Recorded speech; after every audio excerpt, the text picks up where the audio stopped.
Como é bela a natureza! Olá, vamos para mais um vídeo do canal Hô de Casa.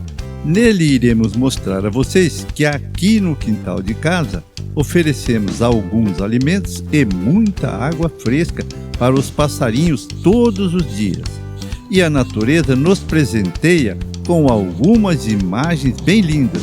Olha só o carinho desta mãe alimentando seu filhotinho.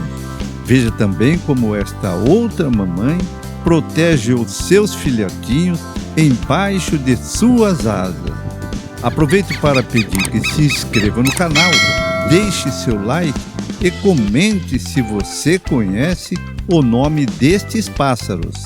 E muito obrigado por nos seguir. Canal Hô de Casa.